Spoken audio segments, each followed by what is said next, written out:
പ്രേക്ഷകരെ, ഇന്ത്യൻ പ്രധാനമന്ത്രി നരേന്ദ്രമോദിയും ചൈനീസ് പ്രസിഡന്റ് ഷീ ജിൻപിങ്ങുമായുള്ള സുപ്രധാന കൂടിക്കാഴ്ച ഇന്നാണ്. ഷാങ്ഹായ് സഹകരണ ഉച്ചകോടിക്കായി ചൈനയിലെ ടിയാൻജിനിലെത്തിയ മോദിയും ഷീയും രാവിലെയാണ് കൂടിക്കാഴ്ച നടത്തുക. 7 വർഷത്തിന് ശേഷം മോദി നടത്തുന്ന ചൈന സന്ദർശനം ഇരു രാജ്യങ്ങൾക്കുമിടയിൽ സൗഹൃദത്തിന്റെ പുതിയ അധ്യായത്തിന് തുടക്കമിടുമെന്നാണ് പ്രതീക്ഷ. അപ്പോൾ എല്ലാവരും ഈ ഒരു ചർച്ച ഉറ്റുനോക്കുന്നുണ്ട്. എന്തൊക്കെ കാര്യങ്ങളാണ് ചർച്ചയിൽ ഭാഗവാക്കാകുക എന്നതും നോക്കുന്നുണ്ട്. കൂടുതൽ വിവരങ്ങളുമായി നമുക്കിപ്പം അനൂപ് ദാസ് ചേരുന്നുണ്ട്. അനൂപ്, എല്ലാവരും ഉറ്റുനോക്കുകയാണ് ഈ ഒരു ചർച്ച, പ്രത്യേകിച്ച് അമേരിക്ക ഈ ഒരു തീരുവ പ്രഖ്യാപിച്ചിരിക്കുന്ന ഒരു സാഹചര്യത്തിലൊക്കെ. അപ്പോൾ എന്തൊക്കെയായിരിക്കും ഈ കൂടിക്കാഴ്ചയിൽ പ്രധാനമായിട്ടും ചർച്ചയാവുക? എന്താണ് ഇന്നത്തെ പരിപാടികൾ? കിഴക്കൻ ലഡാക്കിലെ ഏറ്റുമുട്ടലിന് ശേഷം, ഗാൽവനിലെ ഏറ്റുമുട്ടലിന് ശേഷം ഇന്ത്യയും ചൈനയും തമ്മിലുള്ള ബന്ധം വളരെ മോശമാണ്. പല ചൈനീസ് ഉൽപ്പന്നങ്ങളും അല്ലെങ്കിൽ ആപ്പുകൾ ഉൾപ്പെടെ ഇന്ത്യയിൽ നിരോധിക്കുന്ന അവസ്ഥ വന്നു. ഇന്ത്യയിൽ നിന്ന് ചൈനയിലേക്ക് നേരിട്ടുള്ള വിമാന സർവീസ് ഇല്ല. ഇങ്ങനെ കുറേയേറെ പ്രശ്നങ്ങൾ ഉണ്ട്.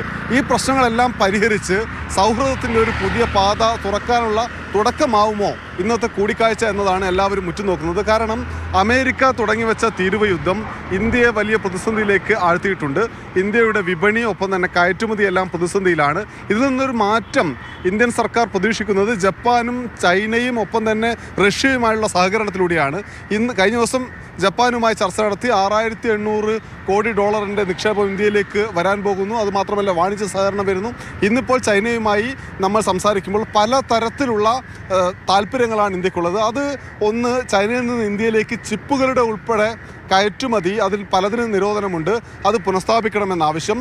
കിഴക്കൻ ലഡാക്കിന് ശേഷം നിലനിന്ന് പോയ അതിർത്തിയിലെ ഒരു സൗഹൃദ മനോഭാവം അത് പുനഃസ്ഥാപിക്കണം. അതിന് ഇന്ത്യ അതിർത്തിയിൽ നിർമ്മിക്കാൻ ഉദ്ദേശിക്കുന്ന കാര്യങ്ങൾക്ക് തടസ്സം നിൽക്കരുത് തുടങ്ങിയിട്ടുള്ള കുറേയേറെ കാര്യങ്ങളുണ്ട്. ഒപ്പം തന്നെ ഇന്ത്യയിൽ നിന്ന് ചൈനയിലേക്കും ചൈനയിൽ നിന്ന് ഇന്ത്യയിലേക്കുമുള്ള കയറ്റുമതി വർദ്ധിപ്പിക്കുന്നത് സംബന്ധിച്ച് ഇരു രാജ്യങ്ങളും തമ്മിലുള്ള ചർച്ചയുണ്ടാവും. അതായത് നേരത്തെ ഉള്ളതിൽ നിന്ന് വ്യത്യസ്തമായി കുറച്ചുകൂടി മെച്ചപ്പെട്ട ബന്ധം ഇന്ത്യയും ചൈനയുമായി സാധ്യമായി കഴിഞ്ഞാൽ അതിൻ്റെ ഗുണം ഇന്ത്യക്കും ചൈനയ്ക്കുമുണ്ട്. അത് ഇരു നേതാക്കളും തമ്മിൽ ഇന്ന് സംസാരിക്കും.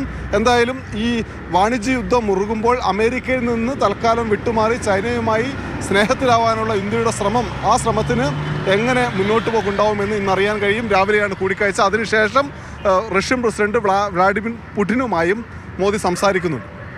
ശരി അനൂപ്, 7 വർഷത്തിന് ശേഷമാണ് നമ്മുടെ ഇന്ത്യൻ പ്രധാനമന്ത്രി ഈ ഒരു ചൈന സന്ദർശനം നടത്തുന്നത്. അത്